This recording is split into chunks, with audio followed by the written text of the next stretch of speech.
Film dibuka dengan menampilkan perempuan cantik yang lagi hamil gede. Dengan susah payah meminta tolong dan menahan sakit, mencoba meraih sesuatu. Ia memanggil nama orang yang sepertinya sangat berarti.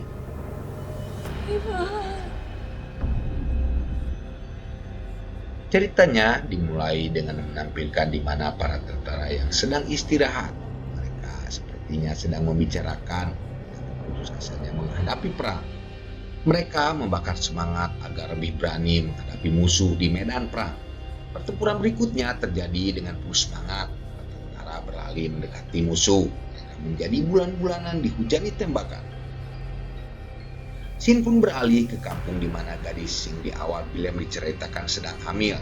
Sekarang dia sudah melahirkan.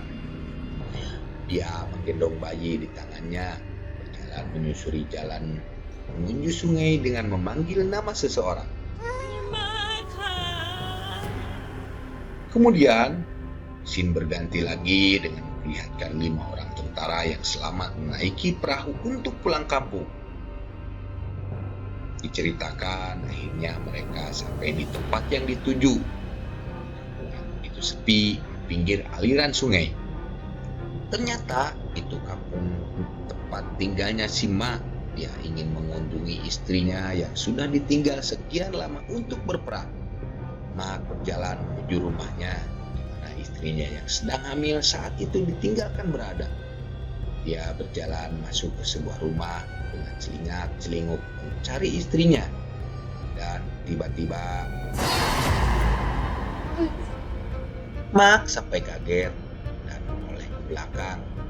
Dan ternyata yang memeluk adalah istrinya. Mak begitu senang melihat istrinya, perutnya sudah kempes. Dia menanyakan di mana anaknya berada. Istrinya menunjuknya ke sebuah tempat tidur di mana seorang anak kecil berada. Mak dengan perasaan senang menggendong anaknya dan berkata, kemudian Mak memperkenalkan istrinya kepada semua teman-temannya. Mereka terlihat kaget melihat istri temannya begitu cantik. Nah, istri si Mak menawarkan teman suaminya untuk menginap sementara dikarenakan hari sudah mulai gelap. Malam pun datang, Mak dan istrinya nongkrong di luar. Mereka bercanda melepas kangen seperti budak SMP yang baru pacaran. Malam semakin larut. Nak menggendong anaknya dan mencoba menidurkannya dengan nyanyian yang begitu merdu. What Ceritakan malam berlalu dan matahari mulai keluar. Mak dan temannya pergi keluar. Mereka melihat perahu yang penuh dengan mayat. Kemudian mereka menaiki perahu untuk pergi ke suatu tempat. Ternyata si Mak dan temannya menuju pasar. Di sana mulai kelihatan aneh. Orang-orang yang mengenal Mak sepertinya kelihatan ketakutan dan tidak ingin bertemu dengannya. Mereka langsung pergi hingga Mak menuju sebuah warung miras. Entah dia mabok, mengatakan bahwa istrinya si Mak bukan manusia. Scene berikutnya diceritakan itu teman-temannya Mak sambil minum-minum, nongkrong dan membicarakan istri Mak. Salah seorang dari mereka junjung ngaleos. Ternyata dia ingin menemui Mak. Sampainya di rumah, dia begitu kaget melihat rumahnya Mak yang berubah menjadi kotor dan sepertinya tidak terurus. Dia mengendap-endap masuk, namun tiba-tiba dia kembali berlari tipe paretot, bari ngos-ngosan ketakutan, menceritakan apa yang dia lihat pada temannya. Malam berganti pagi, lihat Mak dan teman-temannya sedang beberes. Salah satu temannya naik ke rumah dan melihat rumahnya Mak berantakan, tidak terurus sama seperti yang Pan bicarakan semalam. Dia mendengar perkataan tukang daging di pasar bahwa kalau ingin melihat manusia asli atau hantu harus melihatnya di antara kedua kakinya. Dia mulai mempraktekannya. Ketika sedang mempraktekannya, tiba-tiba Mak melirik. Karena ketakutan, dia menjadi mules. Buru-buru larilah ke belakang rumah dan ngadurak. Baru saja sekali ngebeten, matanya melihat benda berkilap di tumpukan tanah. Dengan penasaran, dia mengeluarkan tanah benda tersebut, cincin yang menempel di jari yang sudah menjadi tulang. Teingat karena naon, boro-boro cecewok, dia langsung lari menuju temannya berada. Dengan hari wes-wes dan muka yang benjol-benjol diseringi Irwan, ceritakan apa yang dia lihat. Ketika sedang menceritakan apa yang dilihatnya, tiba-tiba Nak menghampirinya, membuat dia ketakutan. Pan langsung berlari. Apa yang dia cari, dia membuka sebuah kotak dan menemukan secari kertas. Mereka menemui Mak, ragu-ragu ingin beritahu tentang istrinya itu.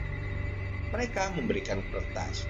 Entah apa isinya hingga membuat Mak kaget. Hujan deras mengiringi langkah Mak yang kelihatan terburu-buru menemui istrinya dan menanyakan tentang apa yang mereka katakan. Dengan penuh emosi bercampur sedih. Teman-temannya Mak yang melihat dari jauh masih merasa aneh dengan kelakuan Mak setelah apa yang mereka beritahu bahwa Nak sudah meninggal dan menjadi hantu. Hujan mengiringi malam yang dingin. Dua temannya Mak memberanikan diri datang ke tempatnya Mak, ingin memberitahu bahwa istrinya adalah hantu. Namun tiba-tiba Nak muncul. Teman yang lainnya muncul mengajak mereka pergi. Namun Nak mengajak untuk makan malam di rumahnya. Dengan perasaan takut, mereka menuruti permintaannya karena ketakutan. Beda dengan Mak, teman-temannya melihat makanan hanya di daun kering dan hewan-hewan yang menjijikan. Teman-temannya Mak bersusah payah ingin memberitahu bahwa Nak adalah hantu dengan bahasa kode. Namun tetap saja tidak mengerti yang mereka bicarakan. Akhirnya mereka pergi dengan terburu-buru. Hingga salah satu dari mereka, si Tur, terjatuh, membuat kacamatanya terlepas dan tidak bisa melihat apa-apa. Sementara itu, Nak datang menghampiri dan mereka ketakutan. Saking takutnya, perahu mereka yang ditumpangi hanya muter-muter di situ. Diceritakan, Mangsin dan ketiga temannya di sebuah rumah masih ketakutan. Tiba-tiba pintu diketuk. Ternyata Mak datang dan memarahi mereka. Mak menerangkan bahwa istrinya yang memberitahu bahwa yang mereka dengar adalah kebohongan. Itu semua fitnah. Keempat temannya terdiam, namun mereka masih tetap ingin menyadarkannya. Sementara itu, Mak kembali menemui istrinya dan mengatakan bahwa dia telah mengusir keempat temannya. Malam itu di desa ada karnaval. Mak dan Nak pergi mengunjunginya. Mereka menikmati malam itu dengan sangat bahagia. Semua berjalan baik, tapi entah mengapa Nak menggunakan topeng. Tapi itu tidak menjadi masalah buat Mak. Yang penting dia bisa membahagiakan istrinya. Teman-teman Mak yang ingin menyadarkannya, dia mengikuti dengan membawa jimat-jimat. Saat itu Mak dan Nak masuk di rumah hantu tanpa sepengetahuan Mak. Temannya mengikuti dan mencoba menjauhkan Mak dengan istrinya. Akhirnya mereka berhasil membawa Mak tanpa sepengetahuan istrinya. Tapi tidak berlangsung lama, Nak dapat menemukan mereka.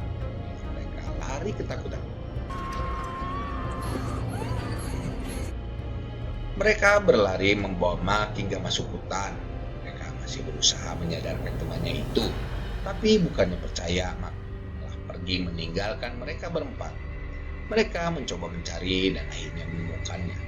Namun Mak terlihat kesakitan dan hanya keluar dari bekas luka tembak yang sudah sembuh. Kemudian Pan teringat mayat yang ditemukan menggunakan cincin sebelah kiri dan mendengar pengantar mayat bahwa mayat yang diantarkan ke keluarganya adalah tentara yang gugur. Mereka berpikir Mak adalah hantu. Dengan ketakutan mereka pergi menuju rumahnya Nak dan memberitahu bahwa Mak selama ini adalah hantu. Kemudian mereka membuat Nak pergi untuk menjauhkan Nak dari suaminya dengan menggunakan perahu. Mereka menyeberangi sungai. Di tengah sungai terlihat Mak berjalan menghampiri, membuat mereka ketakutan. Mak makin mendekat dan sampai di perahu. Mereka percaya setelah meyakinkan bahwa dirinya belum mati. Kejadian lucu pun terjadi. Mereka saling menuduh bahwa di antara mereka adalah hantu hingga salah satu temannya tenggelam. Sampai Sampai salah satu dari mereka bisa melihat hantu yang sesungguhnya. Ternyata hantu yang sesungguhnya adalah Nak. Dengan susah payah mereka berusaha lari hingga berhasil sampai di sebuah kuil dan meminta bantuan biksu agar dijauhkan dari hantu yang mengejarnya. Dengan segala jimat-jimatnya mereka menunggu, dan tiba-tiba ไม่ต้องห่วงdia akan Nak datang. Biksu Tong bukan bisa menolong, dia malah ngacir kabur. Saat panik, tiba-tiba temannya yang dikira hantu datang dan membuat mereka makin ketakutan. Dengan sedikit penjelasan, mereka berempat mempercayai bahwa Tan bukanlah hantu. Mereka masih berlanjut takut-takuti hingga mereka semua tidak bisa menghindar. Sementara itu, makanya diam ketika Nak menakuti dirinya. Mak diam karena dia sangat cinta dengan Nak. Dia ingin mereka tetap bersama. Mak menceritakan bahwa sejak lama, waktu teman-temannya main tebak isyarat, dia mengetahui bahwa istrinya itu sudah menjadi hantu. Namun, dia tidak meninggalkannya karena sudah terlalu mencintainya. Dia rela makan daun kering agar istrinya senang. Mak juga bercerita menemukan mayat istrinya itu sudah menjadi kerangka. Hingga dia mengetahui kejadian Nak membantunya ketika melempar bola di karnaval untuk memenangkan boneka. Cerita suami itu membuat Nak menangis sesegukan. Akhirnya mereka setuju tetap hidup bersama meskipun mereka sudah beda.